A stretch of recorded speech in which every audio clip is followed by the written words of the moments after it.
नमस्कार मंडळी, नमस्कार सर्व बंधू भगिनींना साष्टांग नमस्कार। काय मित्रांनो, गाडी चालवत असताना माणसं गाडीहून पडतात, साहजिक गोष्ट आहे ना। पडतात ना गाडीवरून, कुठेही बघा दिवसा काठी तुम्हाला कुठं ना कुठं ह्या गोष्टी ऐकायला भेटतील। अमुक माणूस गाडीहून पडला, तमुक माणूस गाडीला जाऊन ठोकला, किंवा एखाद्या प्रकारचा भीषण अपघात झाला। ह्या गोष्टी आपण प्रत्येक दिवशी ऐकतोय, मोबाईलवर पाहतोय, पेपरवर पण पाहतोय, किंवा ह्या गोष्टी खुलेआम सर्रास घडणाऱ्या गोष्टी की माणूस गाडीहून पडला, मोडला, किंवा डायरेक्ट आटपलं, त्याचं जाग्यावर गेला। ह्या गोष्टी आपण सर्रास पाहतो, ऐकतो।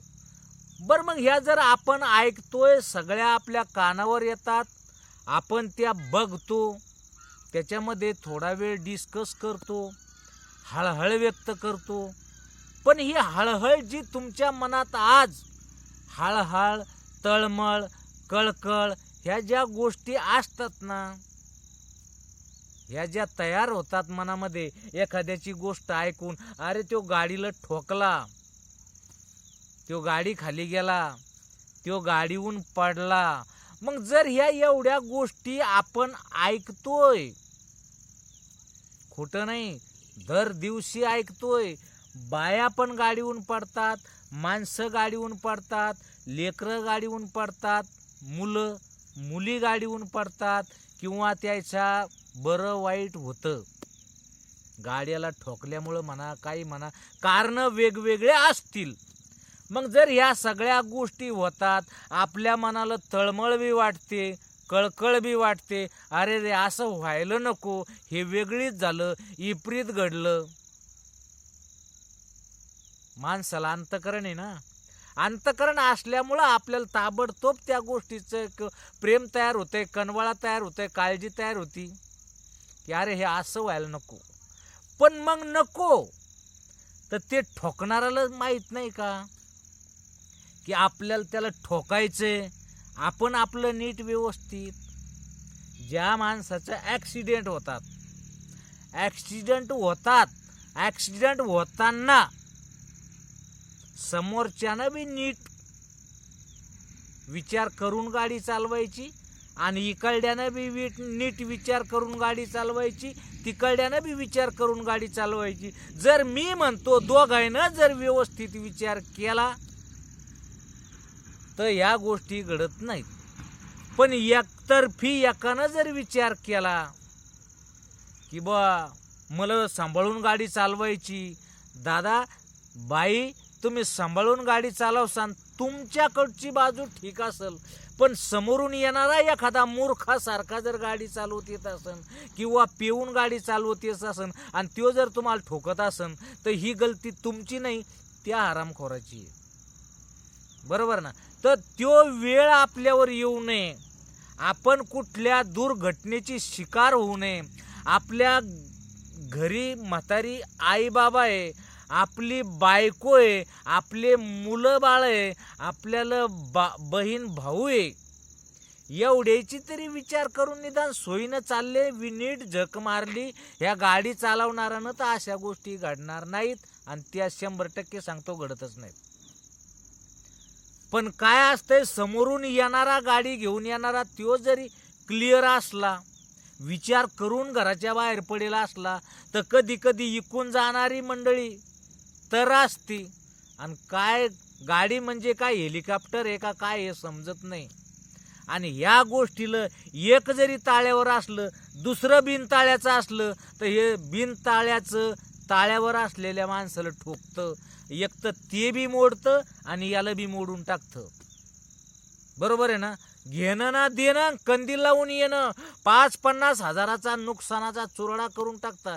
हे जे रीत सोडून चालणारे, ज्याला विचार नाही, हे विचार सोडून चालणारे, अशी काही जी मूर्ख मंडळी आहे, ही मूर्ख मंडळी आहे ना, ही चांगल्या माणसाला घातकी ठरती।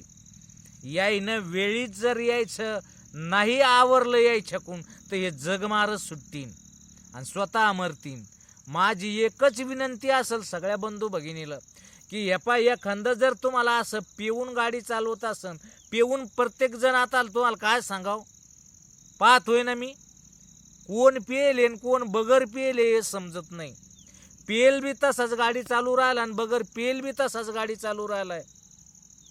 मग त्याच्यापेक्षा थोडा विचार केला, डोकं आहे ना देवानं डोकं दिलंय ना, मग डोकं जर चालवलं थोडे विचार चालवले तर ह्या गोष्टी सरळ होतात. विचार करून घराच्या बाहेर पडा की बा मी जसा आनंदानं चाललोय बाहेर तसाच आनंदात घरी आलो पाहिजे. हा एक विचार मनाशी बाळगा. मग ती ताई असन, बाई असन, एखादा मुलगा असन, नाही तर दादा असन, विचार पाहिला मनात ठाणा, नंतर गाडीला किक मारा आणि नंतर बाहेर पडा. नाही तर तुम्ही धोक्यात आहे आणि समोरचा बी धोक्यात आहे. एक तर त्यो तुम्हाला येऊन ठोकन, नाही तर तुम्ही त्याला येऊन जाऊन ठोकसान, नाही तर एखाद्या गाडी खाली चुरा होऊन जासान, अपघात घडन, बाकीची मंडळी रडन आणि कोणाचं कोणा वाचून राहत नाही, रडतीन पडतीन सगळं होईन. 13 दिवस झाले ना की तुम्हाला आठवण करायला कोणी रिकामं नाही. तुमच्या गुणाचे होते म्हणून तुम्ही पडले, तुमच्या गुणाचे होते म्हणून तुम्ही घासले, तुमच्या गुणाचे होते म्हणून तुम्ही मेले. प्रत्येक जण हेच म्हणणार आहे, अमुक खोडीचा होता, त्याला का कोणी म्हणलं का तिथं जाय तिथं मर म्हणून. यानं बरोबर माय घातली नाही, यानं व्यवस्थित गाडी चालवली नाही म्हणून हे दिवस आज आले. बायको म्हणून माझ्या कपाळाचं कुकू जर पुसलं गेलं असेल ना, या मूर्खामुळं पेल झालंय, हे दारखंड पेत होतं, हे मूर्ख होतं, यानं आज मला लेकरा बाळाचा वनवास लावलाय, हे चांगल्या खोडीचं असतं तर आज वेळ माझ्यावर आली नसती. प्रत्येक जण मायबापा बी एक वेळ आली की मायबापा तसंच म्हणतात की यानं जर नीट गाडी चालवली असती, यानं जर भान ठेवलं असतं, यानं जर अक्कल ताळ्यावर ठेवून कामं केले असते, समजूतदारपणाने समज ठेवली असती, तर आज आम्हाला म्हाताऱ्या मायबापाला याला आगनी डाव द्यायचं काम पडलं नसतं.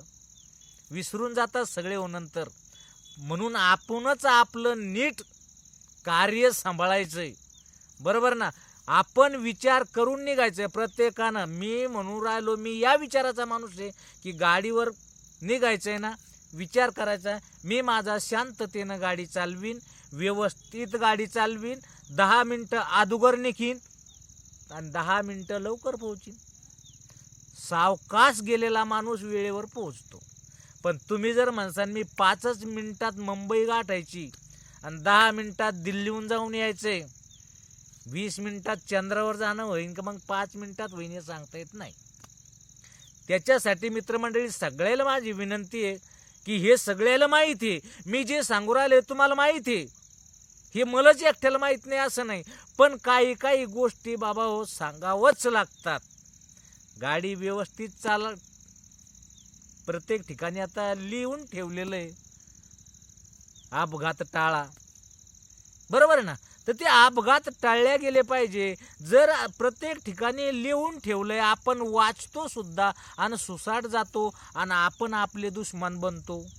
आपल्याला जर काही जग पाहायचं जीवावर आलं, अशातल्या गोष्टी घडतात. चला काही हरकत नाही मित्रांनो, तुम्ही फक्त बाहेर पडताना, घराच्या बाहेर पडताना, गाडीवर बसताना एवढा विषय फक्त ध्यानात ठेवा की मी आज हसत हसत घराच्या बाहेर चाललोय, तसाच हसत हसत घरी आलो पाहिजे.